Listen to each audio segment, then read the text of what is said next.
자, 캄보디아에 구금됐던 이들이 전세기를 타고 송환됐죠. 기내에서 체포 조치된 이들은 곧바로 관할 경찰서로 압송돼 조사를 받고 있습니다. 자, 이 내용들이 정치권에서도 공방이 되고 있습니다. 두 분과 이야기 나눠볼까요? 장윤미 민주당 대변인, 강전의 국민의힘 대변인 나와 계십니다. 두 분 안녕하십니까? 네, 안녕하세요. 안녕하십니까? 자, 먼저 대응팀의 단장을 맡고 있는 김진아 차관의 브리핑을 좀 듣고 이야기 나눠보겠습니다. 함께 보시죠. 캄보디아 정부의 아주 적극적인 협조를 바탕으로 스캔 범죄 단지 단속을 통해서 구금된 우리 국민 64명의 신속한 송환을 완료하였습니다. 제도화를 하여 앞으로 협력을 증진시키기로 합의를 했다라는 점입니다. 그래서 앞으로 이 범죄 대응에 보다 신속하게 임할 수 있을 것으로 예상이 됩니다.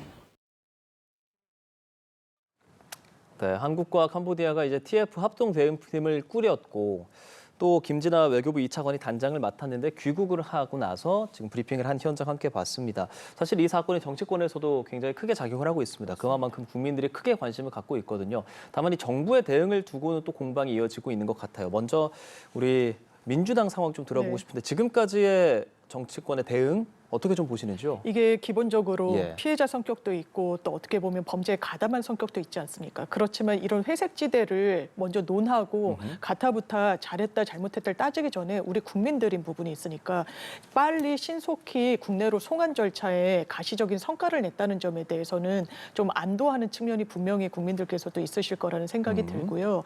뭐 과정 중에 미진한 부분이 있다면 지금 그 부분을 점검을 하고 앞으로 보완을 해나가면 되지만 이 부분 자체가 이 정파적인 논쟁으로 정쟁으로 흘러서는 절대로 되지 않는다. 그리고 기본적으로 64명에 대한 입국이 어떻게 보면 그래도 원활하게 이루어졌던 거 아닙니까? 이 부분과 관련해가지고 1차적인 숙제는 마쳤다고 할 수 있겠지만 앞으로도 64명뿐만 있는 것이 아니지 않습니까?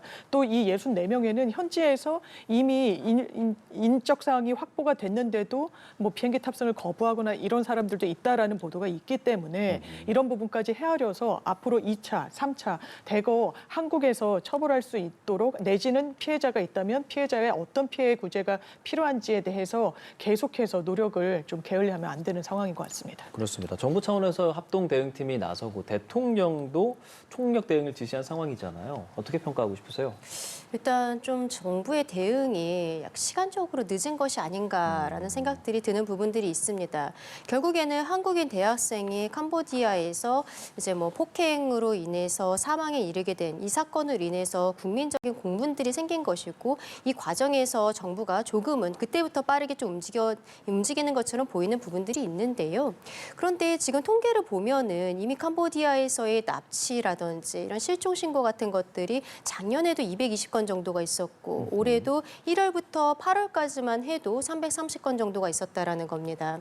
여기에 대해서 여러 차례 다른 기관들이라든지 언론에서도 좀 문제가 있다라는 보도들이 있었는데 이재명 대통령이 이번에 6월에 취임을 하신 다음에 7월에 말하자면 경질하듯이 캄보디아 대사를 이제 해촉을 해버린 것이죠. 그리고 이 상황에 대해서 지금 결국에는 캄보디아에 대사가 없는 상황이기 때문에 컨트롤 타워가 없다라고 생각을 할 수가 있는 것입니다.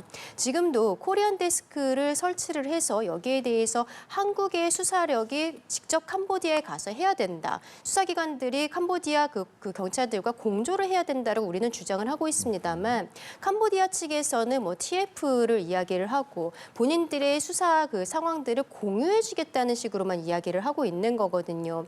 그러면 우리가 이 부분에 있어서 특히나 외교력을 발휘해야 되는데 지금 이재명 정부의 대응이 외교력을 제대로 발휘를 하고 있는 것인지 이런 부분에 대해서 좀 의문이 있는 것이고 다만 이런 부분들이 이미 조금 지나갔다라고 생각을 합니다. 이제 여야 없이 여기에 대해 함께 해야 되는 상황들인데 앞으로 이 상황에 대해서 타결을 할 때 어떤 형태로 우리가 캄보디아 현지 그리고 지금은 문제는 그 옆에 베트남이나 태국, 미얀마 이런 쪽으로도 넘어가고 있다라고 하고 있거든요.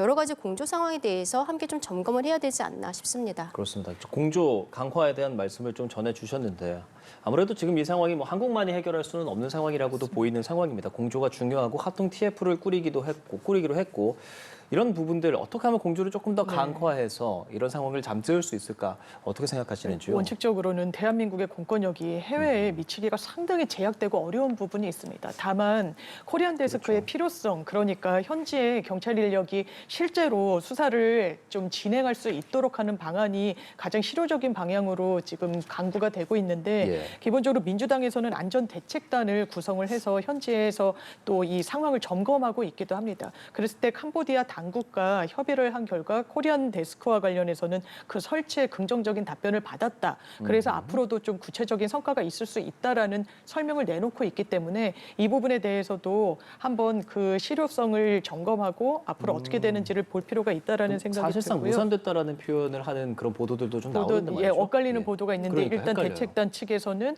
그래도 논의는 그 건은 계속 가져가야 되는 부분이 있기 때문에 그리고 만약에 코리안 데스크가 만약 무산된다면 예. 그러면 이 형사 공조를 통해서도 이 부분에 대해서는 이 계속해서 이 진행을 안 할 도리가 없는 겁니다. 기본적으로 캄보디아 내에 이런 범죄 조직이 100여 곳이 있다라는 거 아니겠습니까? 예. 그러니까 지금 이 부분과 관련해서 국민의힘에서는 왜 피의자를 구하냐, 피해자를 구해야지. 이게 한 사람들이 다 회색지대가 있는 거예요. 이런 부분에 대해서 하나씩 따지면 이건 일이 되지도 않을 겁니다. 이 부분에 대해서는 정말 지혜를 모아야 되는 상황이다라고 말씀드리고 싶습니다. 예, 그러게요. 코리아 데스크도 마찬가지이고 이 TF 합동 TF를 꾸리는 부분도 그렇고 지금 정도면 좀 충분한 대응이라고 보시는지 아니면 좀 다른 방면으로 생각하시는 것도 있는지도 궁금한데요, 대표님. 지금 전혀 충분하지 않죠. 그렇게 오히려 생각하세요? 지금 캄보디아에서 범죄 단지에 있던 사람들이 나와서 해외로 좀 나가고 있는 것이 아니냐라는 보도들이 잇따르고 있습니다. 그런데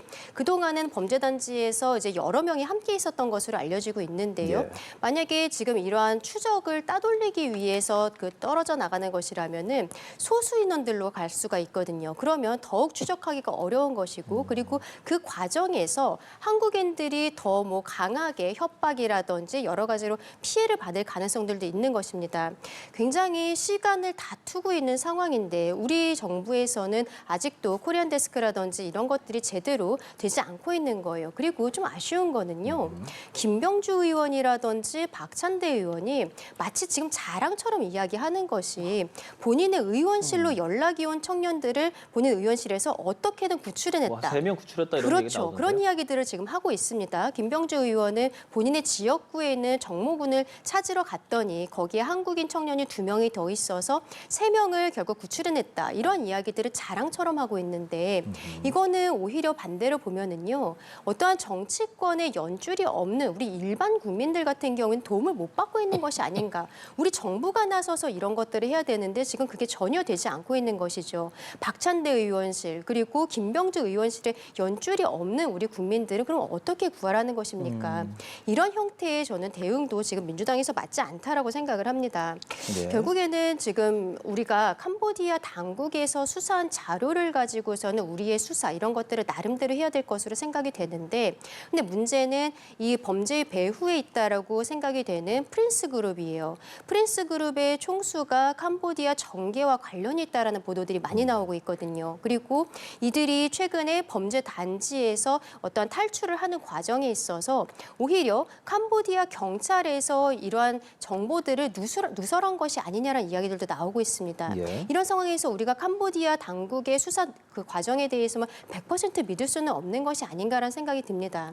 결국에는 우리 수사력이 직접 현장으로 가는 수밖에 없겠다라는 생각이 들고 우리 국민들께서도 그것을 원하신다고 생각을 하기 때문에 대사 임명이든 뭐든 간에 어쨌든 지금으로서는 최대한의 외교력을 발휘해야 된다라고 말씀드리고 싶습니다. 네, 말씀을 좀 몇몇 가지를 해주셔서 정리를 해보자면 우선 지금 주 캄보디아 대사가 부재한다는 점에 대한 의견을 또 주셨고 뿐만 아니라 민주당에서 김병주 의원 등 의원실 각자 하는 활동들에 대한 의견도 다소 좀 부정적으로 전해주셨습니다. 강전의 대변인께서는요. 좀 답을 들어보겠습니다. 저는 일단 대사가 예. 공석으로 되어 있는 부분에 대해서 야당에서 여러 말씀 주시는데 그 부분이 미진하면 당연히 새겨들을 부분이 있다고 생각하는데 기본적으로 대사와 대사와 영사의 역할이 좀 다릅니다. 대사는 외교와 관련한 업무에 집중을 하는 그런 직책이기 때문에 영사가 지금 안전이나 생명 보호에 조금 집중하는 그 업무를 담당하고 있거든요. 그러니까 대사가 공석이라고 해서 기계적으로 이 안전을 담보하지 못하는 그런 사태가 발생했다는 건 좀 동의하기 어려운 측면이 있고 그렇습니다. 박창대 의원실에서 예. 10명이 넘는 한 20명에 가까운 캄보디아 이 피해자분들을 구출해내는데 성과를 냈었죠. 실질적인 도움이 됐었고 기본적으로 이 연줄이 닿는 사람들과 이 부분에 차별이 있다라기보다는 이 의원실, 김병주 의원실도 마찬가지고 박찬대 의원실도 마찬가지로 이 부분을 어떤 제보의 틀을 열어놓고 있는 겁니다. 그러니까 꼭 개인적으로 안다거나 개별적인 어떤 선이 닿는 분들만 이 구제를 받는 상황은 아니라는 점. 다만 말씀 주신 대로 의원실에서 개별적으로 이 부분에 대해서 접근하는 한계는 있겠죠. 그러니까 더 큰 단위의 정부에서 경찰력이 그리고 대한민국 공권력이 개입을 해야 된다라는 의견에는 공감합니다. 예, 두 분께서 참 많은 말씀을 주셨습니다.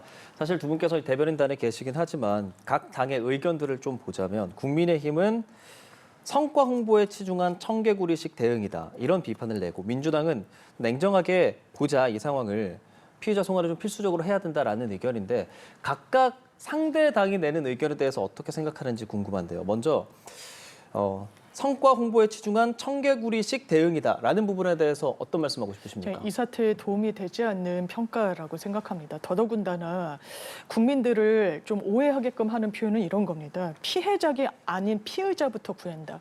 이거는 현실을 완전히 도가하는 거예요. 간과하는 겁니다. 기본적으로 처음에 캄보디아 갈 때는 고액 알바라는 믿기 때문에 잘 모르고 갔을 수 있습니다. 그런데 이 유사한 선행 판결들이나 판례들이 대단히 많이 축적돼 있어요. 가서 월에 상당히 본인이 범죄에 가담하면서 이 부분들 로맨스 스캠 그리고 보이스피싱에 관여하는 거 아니겠습니까? 그럼 본인이 어떤 역할을 하는지를 과정 중에 인지하게 됩니다. 나중에 난 몰랐다, 나 중간책에 불과하기 때문에 배달하라는 대로 시키는 대로 했다라는 이런 주장과 항변이 전혀 받아들여지지가 않습니다. 심지어 실형 선고도 상당히 많이 되고 있거든요. 더더군다나 단순히 사기, 전자금융거래법 위반으로만 처벌받는 게 아니라 이게 강령이 있고 지시를 받아가지고 굉장히 조직적으로 움직인다는 부분이 드러나면 범죄단체 조직죄로 가중해서 처벌받습니다. 심지어 보이스피싱과 관련해서는 이미 과거의 조직폭력배들이 가중해서 처벌받던 그 법리로 처벌을 받고 있어요. 그런 혼재된 상황을 전혀 언급하지 않고 마치 이 정부가 피해자들을 뒤로 두고 피의자들, 가해자들만 범행에 가담한 사람들만 데려온 것처럼 이야기하는 건 정말 사태를 호도하는 겁니다. 이거는 이 사태를 풀어나가는 데 있어서도 전혀 도움이 되지 않는다는 말씀 드리고 싶습니다. 오늘 국회에서 기자회견 민주당의 백승아 원내대변인은 하면서 이제 정부와 외교 당국의 신속한 대응을 적극 환영한다. 국민의힘은 이걸 정쟁의 수단으로 삼아서는 안 된다라고 비판적 의견 내더라고요. 근데 저희 국민의힘뿐만이 아니라 오늘 좀 인터넷에 올라온 것들을 보면은 댓글이라든지 이런 데서도 많은 분들께서 궁금해하시는 것이 지금 국민들께서는요 이번에 사망한 대학생처럼 폭행이라든지 감금, 협박 이런 것들을 받고 있는 피해자들을 구해와야 된다라고 말씀을 하고 있는 거죠. 그런데 지금 대통령실에서 이야기하고 있는 것은 오늘 64명이 들어오지 않았습니까? 이분들 같은 경우에는 59명은 이미 캄보디아에서 체포가 되어 있는 상황들이었던 거예요. 그러니까 이분들은 실상 뭐 피해자성도 물론 가지고 있을 수도 있습니다. 그런데 어느 정도 범죄 혐의가 확실한 사람들인 것이죠. 이 사람들을 데리고 들어오면서 마치 피해자들을 데리고 오는 것처럼 이야기하는 것이 아니냐, 국민을 호도하는 것이 아니냐. 오히려 저희가 이야기하는 것은 피해자들을 빨리 구출하기 위해서는 앞서 말씀드린 것처럼 이 범죄 단체들이 더 해외로 나가는 것으로 보이고 이동하고 있는 상황에서 우리가 어떻게 수사력을 넣을 것인지 외교적인 방안이라든지 현지에서의 상황들 이런 것들을 해야 되는 것이 아니냐라고 말씀을 드리는 거죠. 그런데 마치 오늘 이제 60몇 명이 들어온 것 그리고 심지어 우리 대한민국 국민들이 낸 세금으로 전세기를 띄워서 결국에는 범죄자들을 데리고 들어온 것입니다. 여기에 대해서 지금 정부에서 앞으로 피해자들을 어떻게 구출해낼 것인지 구체적인 로드맵을 내놓아야 되는 것이 아니냐 그 부분을 말씀드리는 겁니다. 알겠습니다. 두 분께서 정말 많은 말씀해주고 계십니다. 저희가 계속 보여드리는 화면은 오늘 오전에 이제 캄보디아에서 이민 당국에 구금됐던 한국인 범죄 혐의자들을 전세기를 통해서 이제 국내로 데려오게 됐고 이들이 다 수갑을 찬 채로 입국장을 빠져나와서 바로 압송이 되는 그런 화면을 저희가 보여드렸는데요. 두 분께서 모두 다 말씀해 주시는 것이 결국에 앞으로 어떻게 해야 되는가 이 부분이 가장 중요하다라는 생각도 듭니다. 재발을 막아야 할 거고 지금 맞습니다. 상황도 잘 정리를 해야 할 건데요.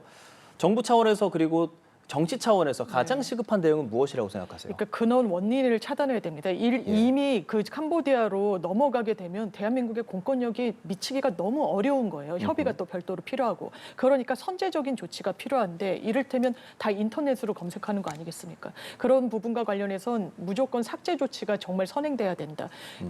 심지어는 많은 전문가들이 고액 알바를 미끼로 캄보디아 등지에서 돈을 벌 수 있다라고 홍보하는 건 거의 100%로 범죄단체와 연결돼 있다고 봐도 무방하다고까지 이야기를 하고 있습니다.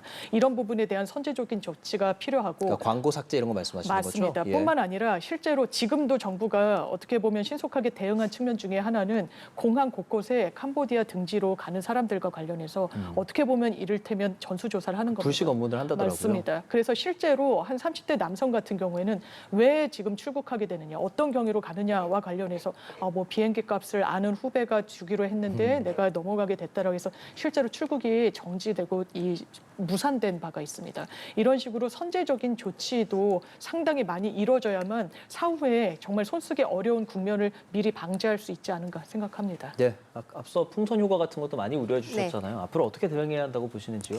일단 외교적인 부분에 있어서는 우리 수사기관이 갈 수 있도록 여기에 대해서 최대한 노력을 해야겠죠. 그리고 정부에서 국정원 인원들은 좀 추가 파견을 한다고 하는데 맞아요. 여기에 대해서는 잘하고 있다고 생각을 합니다. 그리고 이번에 64명이 한국에 들어왔는데 이들에 대한 수사를 좀 빨리 해야 되는 것. 그것이 대한민국 수사기관의 지금 책무가 아닌가 싶어요.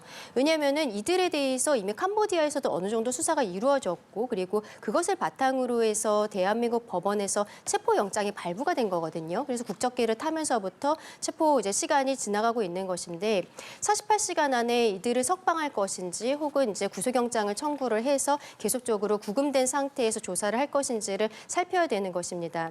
이들에 대한 조사는 이들의 피의자성, 그러니까 가해자로서의 범죄뿐만이 아니라 관련되어 있는 다른 사람들에 대한 정보들, 이런 것들을 찾아내기 위해서도 굉장히 중요하거든요. 대한민국 수사기관이 지금 일단 캄보디아로 갈 수 없는 상황에서는 이 부분에 속도를 내야 되지 않나 싶습니다. 예, 두 분께서 정말 많은 말씀해 주셨습니다. 그만큼 이 캄보디아 관련된 내용들은 국민적으로 정말 큰 관심을 갖고 있는 상황이고 동영상 플랫폼에서도 한 750% 늘어났다. 관련 검색어 뭐 그런 이야기들도 나오기 때문에 정치권에서도 많이 노력을 기울여 줬으면 좋겠다는 생각이 듭니다.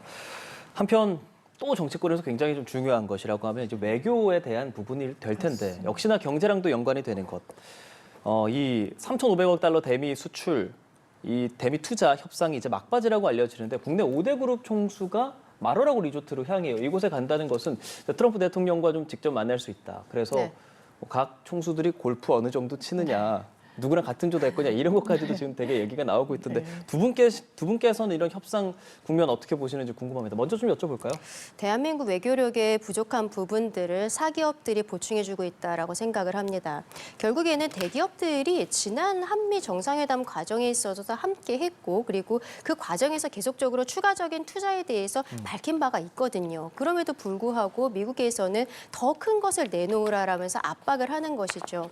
저는 지금 이 상황이 뭐 트럼프 미국 대통령과 우리 총수들이 같이 골프를 칠 수 있느냐 마느냐 이런 이야기를 하는 것이 대한민국 정부의 국격을 보여준다고 생각을 합니다. 정부에서 해야 할 일이 제대로 되고 있지 않기 때문에 그렇기 때문에 결국은 경제 총수들이 나선 것이 아닌가 생각이 들고요. 대통령께서 과거에 그런 말씀을 하셨죠. 국익을 위해서라면 트럼프 가랑이 밑이라도 기어가겠다라고 말씀을 하셨습니다. 지금이야말로 바로 그럴 때가 아닌가 싶어요. 에이펙에도 트럼프 미국 대통령이 정식 기간에는 오지 않겠다라고 이야기를 하고 있습니다. 지금 알려진 바로는 그 이전에 와서 한 1박 정도 하고 그것도 어떻게 보면은 우리 한국과의 관계가 아니라 시진핑 중국 주석과의 관계. 우리가 그러면 장소만 대여하는 것이냐 이런 생각이 들 수도 있는 거예요. 그래서 경주로 올지 서울로 올지도 지금 알 수 없는 상황입니다. 이러한 상황에서 어쨌든 왔을 때 우리 이재명 대통령과도 아마 만날 것으로 예상이 되는데 한미 관세 협정이 지금 제대로 정리가 되고 있지 않고 않고 그 과정에서 정부에서는 국민들께 합의문이 필요 없을 만큼 완벽했다라고 거짓말한 것이 모두 드러났습니다. 이 상황에서는 지금 이 외교 상황에 대해 다시 한번 조금 살펴봐야 되는 것이 아닌가. 그리고 지금 경제 총수들이 간 것에 있어서 예. 우리 정부가 앞으로든 뒤로든 최대한의 뒤에서 뒷받침이 돼줘야 된다라고 생각합니다. 이번 그룹 총수들의 행보가 협상 국면엔 어떤 영향을 미칠 것으로 보시는지요? 예, 그룹 총수들 그 어깨가 상당히 무거울 것 같은데 기본적으로 정부에서 수행하는 관세 협상에 대해서 그냥 조심스럽게 말을 얹을 수 있지 않을까 정도가 정확한 해석인 것 같고요. 이 총수들이 가는 건 트럼프 대통령이 직접 세일즈를 하겠다라는 겁니다. 한국에 대해서 미국의 직접 투자를 기업들도 게을리해서는 안 된다. 반도체, AO에 관련해서도 기업들을 또 개별적으로 압박하는 부분들이 있거든요. 이런 부분에 대해서 어느 정도 또 이 압박 정도가 나올지가 또 이 그룹들로서는 대응해야 되는 그런 부분들이 있고 지금 3,500불의 대미 투자와 관련해서는 그래도 진전이 있다라고 알려지고 있습니다. 그래서 뭐 산자부 장관 등 4명이 바로 미국에서 같이 좀 협의를 풀어나가고 있는 그런 상황이기도 한데 기본적으로 그렇습니다. 3,500불이라는 건 498조입니다. 우리나라가 벌어들이는 외화의 3배가 넘어요. 외환 보유고의 80%가 넘습니다. 이것을 명쾌하게 조속하게 이렇게 하면 대한민국은 환란을 겪는 겁니다. 외환 위기에 처하게 됩니다. 아무리 이 협상에 대해서 불만이 있더라도 야당도 저는 협상력을 좀 높이는 방향으로 좀 뒷받침을 해주실 역할이 분명히 있다라고 생각합니다. 빨리 하고 졸속으로 해야 된다라고 의견 내는 전문가들은 안 계십니다. 전략적 인내가 필요하고 미국의 경제학자도 심지어 3,500불을 낼 정도면은 관세 25%를 받는 게 낫다라고 예까지 얘기를 합니다. 그렇지만 그걸 수용하기는 어렵죠. 왜냐하면 또 이 25%가 25%에 머물지 않을 수도 있거든요. 뭐 50%가 될 수도 있고. 그런데 트럼프 대통령은 기본적으로 강자한테 약하고 약자한테 강한 전략을 쓰고 있습니다. 중국에 대해서도 콩 수입 문제가 되니까 자국의 농민들의 불만이 엄청나거든요. 그러니까 또 저자세로 나옵니다. 브라질과도 항상 대치하다가 커피값에 아주 급상승으로 돌아오니까 브라질 룰라 대통령에게도 직접 전화를 해가지고 저자세로 나오거든요. 우리는 조선업에 대해서 아주 우위에 있는 부분이 있습니다. 이런 부분을 협상의 지렛대로 하는데 전 국력을 모아야 될 때라고 생각합니다. 이번에는 조금 더 국내 정치적으로 우리 시청자들께서 굉장히 관심 갖는 내용을 이야기해 보고 싶어요. 지난주에 부동산 대책이 나왔죠. 10월 15일이었습니다. 관련해서 여야의 공방은 거세지고 있는 상황인데 발언 좀 들어보고 오시죠, 먼저. 도대체 누구를 위한 부동산 정책인지 알 수 없습니다. 사고 싶은 사람과 팔고 싶은 사람이 모두 고통을 받게 하고 있습니다.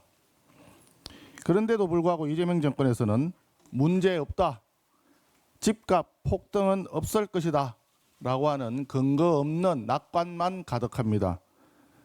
이 기록은 우리 경제의 저력에 대한 신뢰가 전 세계로 확산되고 있음을 보여주는 것이며 지난 4개월 이재명 정부의 노력을 수치로 증명하는 것입니다. 국민 모두가 그 성과를 함께 나누는 경제 구조를 만들어 가겠습니다.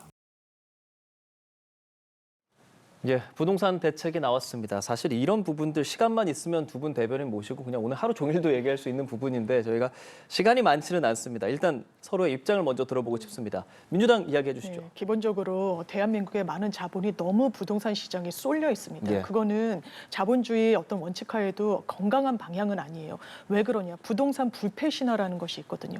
오늘 집값이 제일 싸다라는 부분이 있는 겁니다. 그거는 경제에도 좋지 않습니다. 그러니까 여러 차례 어떤 우려가 나오는 것처럼 일본처럼 어느 순간 버블이 꺼지면 어떡하냐라는 그런 부분도 있습니다. 실제로 인구 절벽이 현실화되고 있을 때 그 부분을 저희가 고민을 해봐야 되는 부분입니다. 그러면 이 자본을 건강하게 자본시장이나 주식시장이나 다른 여타 시장으로 돌릴 수 있는 정책과 설계가 필요한 겁니다. 지금 고강도 정책이 나왔기 때문에 시장이 얼어붙을 것이다. 그렇지만 실수요자에게는 타격이 되지 않는 방향으로 설계됐다라는 게 정부의 설명인 부분이 있고 지금 자본시장으로 주식시장으로 흘러가게끔 했던 그 성과가 코스피 지수 그리고 연일 상한가를 치는 그 모습으로도 확인되고 있는 거 아니겠습니까? 그리고 이런 강도 높은 정책이 문제가 있다라고 말씀 주시는 부분 그러면 야당에서는 문재인 정부의 부동산 정책에 대해서 긍정평가를 하셨습니까? 그때 여러 차례 정책이 나오니까 보니까 오히려 시장에서 반응이 더뎌지거나 좀 원했던 정책 방향으로 가지 못했던 부분이 있다라는 지적이 있습니다. 예. 그래서 여러 차례 할 것이 아니라 한 번 하고 그 부분을 유효하게 하자라는 인식이 이 정부에는 상당히 강력하게 작용하는 부분이 있어서 네. 시장의 향배를 보고 이 부분에 대해서는 어느 정도 소기의 성과가 주식시장 등의 형태로도 좀 드러나고 있는 상황이다라고 말씀드리고 싶습니다. 예, 장윤미 대변인의 이야기 들어봤습니다. 강전의 대변인 바로 말씀해 주시죠. 근데 이번에 11호 그 부동산 대책 같은 경우에는요, 결국에는 현금 부자가 아니면 서울에다는 집 사지 말라라는 이야기로밖에 볼 수가 없거든요. 그래서 저희 국민의힘에서는 이거는 실상 서울 추방령이 아니냐라고 말씀을 드리는 겁니다. 그리고 또 이 부동산이라는 건 우리 국민들께서 감정적으로 굉장히 좀 예민하신 부분이에요. 입시와 병역 이런 것과 비슷한 수준이라고 생각을 하는데요. 지금 여기에 대해서 민주당에서는 서민이 다 빚내서 집 사는 건 아니다 이렇게 이야기하시는 분들도 있어요. 근데 그 서울에서 아파트 한 채를 사기 위해서 빚을 내지 않은 상황으로 사는 사람들을 서민이라고 부를 수 있을까요? 그건 좀 어렵다라고 생각을 합니다. 그리고 김병기 원내대표의 문제를 지적하지 않을 수가 없는데요. 김병기 원내대표가 지금 지역구는 동작구입니다. 그리고 동작에서는 전세로 지금 살고 있고 원래 예전에 살던 집인데 그 잠실에 있는 장미 아파트 지금 재개발이 예정이 되어 있어요. 이 집 같은 경우에는 본인이 살다가 나와서 또 전세를 주고 있는 상황입니다. 지금 정부의 방향성을 본다면 잠실에 있는 아파트를 매도를 하고 그리고 동작에서 한 개의 아파트를 가지고서는 살고 있는 것이 맞지 않은가라고 생각하는데 이 잠실 아파트 같은 경우에는 재개발 호재가 있고 현재도 한 35억에서 40억 원 정도 하고 있는 것이죠. 여기에 대해 저희 국민의힘에서 지적을 하니까 김병기 원내대표의 반응이라는 것이 사실이 아니다라는 형태로 이야기를 하면서 뭘 걸 것이냐 이렇게 이야기를 하고 있어요. 만약에 김병기 원내대표가 제가 잠실에 있는 아파트를 팔고 동작으로 직접 오겠습니다. 매수를 해서 오겠습니다. 이재명 정부 부동산 정책에 있어서 제가 그것을 받드는 1호 국민이 되겠습니다. 이런 형태로 했다면 국민들께서 민주당에서 정말 진정성을 가지고 있구나라고도 판단하실 수 있을 거라고 생각하거든요. 예. 그런데 지금 상황에 있어서는 민주당 의원들의 반응이라든지 이런 것들도 실상 부동산 정책에 대해서 거의 이야기를 하지 않아요. 정청래 당대표도 지역구가 마포입니다. 아파트가 집중이 되어 있는 예, 곳들이죠. 이런 것들이 있기 때문에 민주당 의원들조차 말을 제대로 꺼내지 못한다는 것이 이 정책이 얼마나 실패할 것인가에 대해서 예상하고 있는 부분들이 아닌가 오히려 그렇게 생각합니다. 알겠습니다. 저희가 부동산 정책에 대해서도 두 분께 각각 한 번씩 이제 발언 기회를 드렸습니다. 장윤미 민주당 대변인, 강전의 국민의힘 대변인과 함께 오늘 많은 정치권 내용들 살펴봤습니다. 두 분 말씀 잘 들었습니다. 감사합니다. 고맙습니다.